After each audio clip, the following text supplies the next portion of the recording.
যদি আপনার মনে হয় যে দেয়ালে পিঠ ঠেকে গেছে, কেউ কিছু করতে পারছে না আপনার জন্য, আপনি পরিপূর্ণ ইয়াকিনের সাথে, দৃঢ় বিশ্বাসের সাথে এই 4টা আমল নিয়মিত করবেন। এবং আমি বহু মানুষকে পার্সোনালি এটার পরামর্শ দিয়েছি, ওনারা আমল করেছেন, আমল করে উপকৃত হয়েছেন। এরকম বহু মানুষ আছেন, বৃদ্ধ মানুষ, বাবা ক্যান্সারে আক্রান্ত হয়েছেন অনেক দেরিতে, আল্লাহ তাআলা অলৌকিকভাবে সাহায্য করেছেন। হ্যাঁ, কখনো যদি আল্লাহ তাআলা এই আমলগুলো করার পরও আমার বিপদ দূর না করেন, তাহলে হয় আমার আমলের মধ্যে কোনো ত্রুটি ছিল, অথবা আমার এই বিপদ দূর না হওয়ার মধ্যে আমার জন্য কোনো কল্যাণ নিহিত ছিল। আল্লাহ তাআলা আমার দোয়া কবুল করে যে উপকার হতো তার চাইতে বেটার কিছু হয়তো আমাকে দিবেন, এই ইয়াকিন একজন ইমানদারের থাকবে। সে 4টা আমলের 1 নম্বর হলো ইস্তেগফারের আমল। ইস্তেগফার, আপনি ফেসে গেছেন কোনো জায়গায়, কোনো উপায় পাচ্ছেন না, আপনি ইস্তেগফার করতে থাকেন। আস্তাগফিরুল্লাহ ওয়া আতুবু ইলাইহি, আস্তাগফিরুল্লাহ ওয়া আতুবু ইলাইহি, আস্তাগফিরুল্লাহ ওয়া আতুবু ইলাইহি, আস্তাগফিরুল্লাহ, আস্তাগফিরুল্লাহ, আস্তাগফিরুল্লাহাল্লাযী লা ইলাহা ইল্লা হুয়াল হাইয়ুল কাইয়্যুম ওয়া আতুবু ইলাইহি ওয়া লা হাওলা ওয়া লা কুওয়াতা ইল্লা বিল্লাহ। اللهم أنت ربي لا إله إلا أنت خلقتني وأنا عبدك وأنا على عهدك ووعدك ما استطعت أعوذ بك من شر ما صنعت أبوء لك بنعمتك علي وأبوء لك بذنبي فاغفر لي فإنه لا يغفر الذنوب إلا أنت সাইয়্যিদুল ইস্তিগফার। এভাবে যে কোনো ইস্তেগফার করতে থাকেন, আপনি বেশি বেশি করে আল্লাহর কাছে ইস্তেগফার, ক্ষমা প্রার্থনা করতে থাকেন, খুব বেশি। আপনার 2 ঠোঁটে অনবরত আপনি চাইতে থাকেন আল্লাহর কাছে ক্ষমা। এই ইস্তেগফার সম্পর্কে নবী করিম সাল্লাল্লাহু আলাইহি ওয়াসাল্লাম বলেছেন, মাল্লাজিমাল ইস্তেগফার, যে ব্যক্তি ইস্তেগফারকে আঁকড়ে ধরবে, আঁকড়ে ধরা মানে কি, এটা ছাড়বে না, সে পড়তেই থাকবে অনবরত। টয়লেটে যাওয়ার সময়টা, ঘুমের সময়টা, খাওয়ার সময়টা বাদে, অবসর নামাজের সময়টা বাদে, সারাক্ষণ সে ইস্তেগফার পড়বে। এরকম যদি কেউ করে, আল্লাহ রাব্বুল আলামিন জাআলাল্লাহু লাহু মিন কুল্লি হাম্মিন ফারাজা ওয়া মিন কুল্লি যায়কিন মাখরাজা, সকল পেরেশানি থেকে, সকল টেনশন থেকে বের হওয়ার পথ আল্লাহ তাআলা অলৌকিকভাবে তার জন্য আবিষ্কার করে দিবেন। এবং আমি আমার জীবনে যেটা বলেছিলাম, বিস্তারিত বলতে চাই না, এরকম পরিস্থিতি আসছে যে চোখের সামনে কোনো আপাতত রক্ষার কোনো পথ আর খোলা নেই, এমন ভয়াবহ বিপদ। ইস্তেগফার করতে করতে এমনভাবে আল্লাহ তাআলা সাহায্য করেছেন যে এটা কল্পনা করলেও মনে হয় যে স্বপ্নের মতো। কিভাবে এখন এই লোক এই জায়গায় আসলো আমার সাহায্যের জন্য, এই লোক তো এটা আমি এই জায়গায় আসার কথা না, টিকুনি এসে হাজির হয়ে গেলেন এবং উপকারটা, আমার সমাধানটা হয়ে গেল সমস্যা। তো আলহামদুলিল্লাহ, বহুবার আমি পরীক্ষা করেছি, আর আমার পরীক্ষার 2 পয়সার দাম নাই। হাদিসে বলা আছে, গ্যারান্টি দেওয়া আছে, আমার পরীক্ষা করলেই কি না করলেই কি। তাহলে একটা আমল হলো কি, ইস্তেগফার। সব সময়ের জন্য এটা কন্টিনিউয়াস করবেন, আর এমনিও অবসর সময় ইস্তেগফার করবেন। আরবদের মধ্যে সৌন্দর্য আছে, তারা বিভিন্ন ডাক্তারের ওয়েটিং রুমে বা বিভিন্ন জায়গায় মানুষ যেখানে অপেক্ষা করে পাবলিক প্লেসগুলোতে লিখে রাখে ইস্তেগফার করুন, আপনার হাইওয়েগুলোর পাশে লেখা থাকে ইস্তেগফার করুন, এবং তারা আসলে একটু পরপর দেখা যায় ইস্তেগফার করে। ভালো মন্দ গুণ সবার মধ্যে আছে, তাদের এই ভালো গুণটা আছে, ইস্তেগফার বেশি বেশি করা। আমরা ইস্তেগফার সচরাচর এইভাবে অনবরত অবসর সময় করার অভ্যাস অনেকের মধ্যেই নাই। আমরা এটা চালু করবো ইনশাআল্লাহ। বিশেষ করে যখন কোনো সমস্যা হবে তখন ইস্তেগফার চলতে থাকবে মুখে অনবরত, ধীরে ধীরে মহব্বতের সাথে নিজেকে, নিজের পাপ অপরাধগুলোর কথা স্মরণ করে আল্লাহর কাছে মাফ চাইতে থাকবো, পেরেশানি দূর হবে ইনশাআল্লাহ। 1 নাম্বার 2, দুরুদ, নবী করিম সাল্লাল্লাহু আলাইহি সাল্লামের প্রতি দুরুদ পাঠ করা। এটা যদি আপনি নিয়মিত করতে থাকেন মহব্বতের সাথে, আল্লাহুম্মা সাল্লি আলা মুহাম্মদ ওয়া আলা আলি মুহাম্মদ কামা সাল্লাইতা আলা ইব্রাহিম ওয়া আলা আলি ইব্রাহিম ইন্নাকা হামিদুম মাজিদ, আল্লাহুম্মা বারিক আলা মুহাম্মদ ওয়া আলা আলি মুহাম্মদ কামা বারাকতা আলা ইব্রাহিম ওয়া আলা আলি ইব্রাহিম ইন্নাকা হামিদুম মাজিদ। আপনি একবার ছোট দুরূদ যদি পড়েন, সাল্লাল্লাহু আলাইহি ওয়াসাল্লাম, সাল্লাল্লাহু আলাইহি ওয়াসাল্লাম, আল্লাহুম্মা সাল্লি আলা মুহাম্মদ ওয়া আলা আলি মুহাম্মদ, শুধু এইটুকু পড়েন। জাযাল্লাহু আন্না মুহাম্মাদাম মা হুয়া আহলু, শুধু এইটুকু পড়েন। আপনি এভাবে যেই কোনো দুরূদ নবী করিম সাল্লাল্লাহু আলাইহি ওয়াসাল্লামের প্রতি যদি পড়েন এবং পড়তে থাকেন অনবরত, ইস্তেগফারের পাশাপাশি দুরূদের ক্ষেত্রে নবী করিম সাল্লাল্লাহু আলাইহি ওয়াসাল্লাম বলেছেন যে এইটা তোমার জন্য যথেষ্ট হয়ে যাবে। তুমি যদি আল্লাহর কাছে আর কোনো দোয়া করতে না পারো, শুধু দুরূদটা পড়ো, তোমার সব পেয়ে যাবে, কিচ্ছু লাগবে না। এক সাহাবী বলছেন, রাসূলুল্লাহ, আমার দোয়ার মধ্যে দুরূদ কত পার্সেন্ট রাখবো? আমি তো আমার অনেক কিছু আল্লাহর কাছে চাইবো, দুরূদ মানে তো নবীজির জন্য দোয়া, মানে আমার জন্য তো আমি দোয়া করবো, আপনার জন্য দোয়া কত পার্সেন্ট করবো?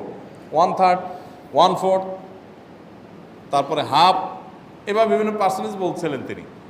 নবী করিম সাল্লাল্লাহু আলাইহি ওয়াসাল্লাম বলেছেন যে হ্যাঁ, এর বেশি করতে পারলে আরও ভালো, আরও ভালো। তো ভদ্রলোক এর বেশি, ওই সাহাবী রাদিয়াল্লাহু তাআলা আনহু, তিনি এর বেশি বাড়াতে একটা পর্যায়ে বলছেন যে আমি সব দোয়া আপনার জন্য করি। নবী করিম সাল্লাল্লাহু আলাইহি ওয়াসাল্লাম বলেছেন, তাহলে তোমার আর কোনো দোয়াই করতে হবে না, এর মধ্যে সব দোয়া চলে আসবে। কারণ আপনি যদি বলেন আল্লাহ আপনার নবীর প্রতি আপনি রহমত নাজিল করেন, আপনার নবীর প্রতি আপনি শান্তি নাজিল করেন, আপনি যেটা দোয়া করেন, তো আল্লাহকে আল্লাহর নবীর প্রতি আপনি রহমত নাজিল করতে বললে আল্লাহ তাআলা আপনার প্রতি রহমত নাজিল করবেন কি করবেন না?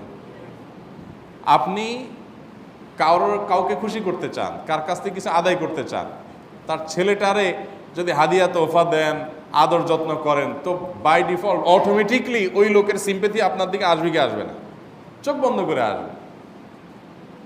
তো আল্লাহর নবীর জন্য যখন আপনি দোয়া করবেন তখন আল্লাহ তাআলা আপনার মধ্যে রহমত নাজিল করবেনই, এটা নবী সাল্লাল্লাহু আলাইহি ওয়াসাল্লামের ওয়াদা।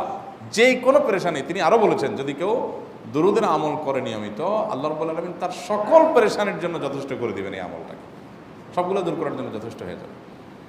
এই দুরূদের আমলটা আমি দেখেছি সুবহানাল্লাহ গুলির মতো কাজ করে। আজকের ঘটনা, এক ভদ্রলোক সকালে একটা টেলিভিশন চ্যানেলে, বেসরকারি চ্যানেলে প্রোগ্রাম শেষ করে নামছিলাম লিফটে, তো উপস্থাপক উনি বলছিলেন যে ভাই মানে দুরূদের আমল পড়ে আমি কিছুদিন আগে একটা ইয়াতে মানে এমন একটা অবস্থা যে এইটা থেকে বের হওয়ার কোনো পথ আর নাই, শুরু করলাম দুরূদ অনবরত, এরপরে আল্লাহ তাআলা আমাকে এমনভাবে উদ্ধার করলেন আমি কল্পনা করতে পারিনি।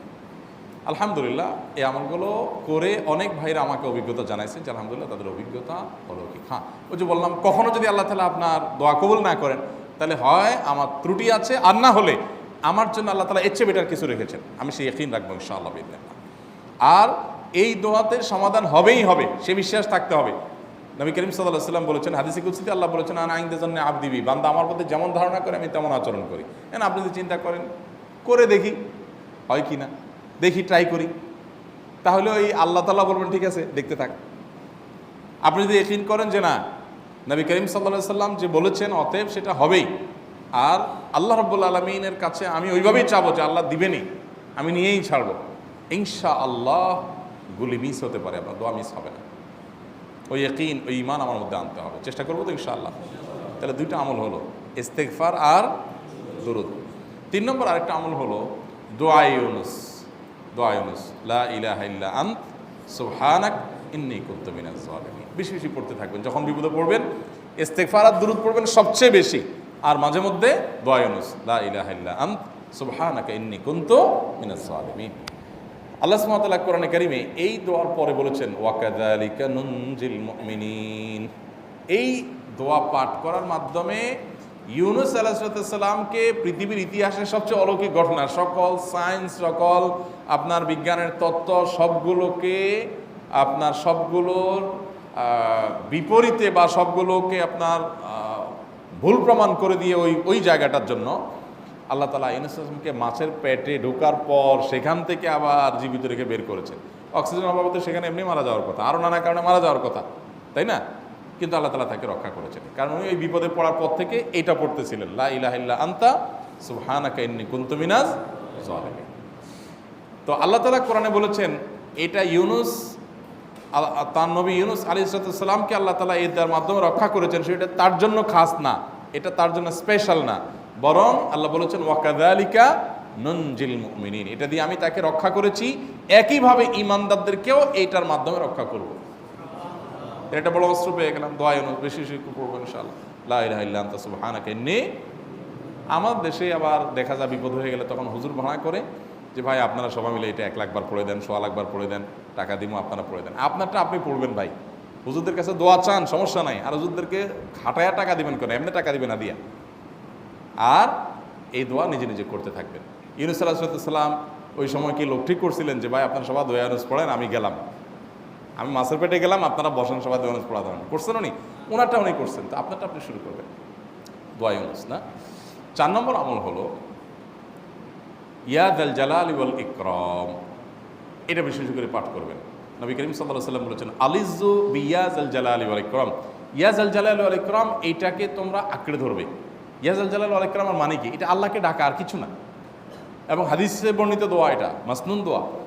ইয়া যাল জালালি ওয়াল ইকরাম মানে হে মহা ক্ষমতার অধিকারী, প্রতাপশালী এবং সম্মানের মালিক, এটা বলার মানে হলো আল্লাহর কাছে নিবেদন করা, যেহেতু আপনার প্রতাপ আছে, আপনার জালাল আছে, আপনার বড়ত্ব আছে, হে বড়ত্বের অধিকারী এবং হে সম্মানের অধিকারী, আপনার যেহেতু আল্লাহ তাআলা এটা, আপনার যেহেতু এটা আছে, অতএব হে আল্লাহ আপনি আমাকে এটা দান করুন, আপনার সেখান থেকে আমার প্রতি রহম করুন, আপনার সেখান থেকে আমাকে, আপনার বড়ত্ব থেকে আমাকে আপনি হেফাজত করুন, আপনার একরাম থেকে আমাকে আপনি, তা দিয়ে আপনি আমাকে রহম করুন।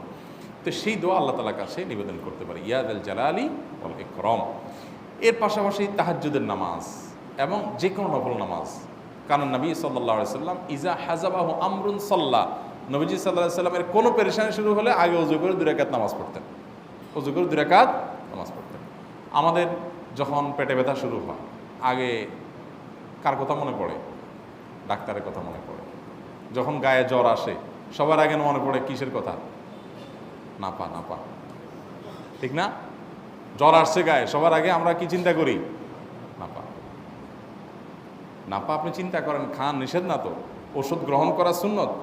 নবী সাল্লাল্লাহু আলাইহি সাল্লাম নির্দেশ করেছেন ওষুধ সেবন করতে, আপনি করেন, ভালো কথা।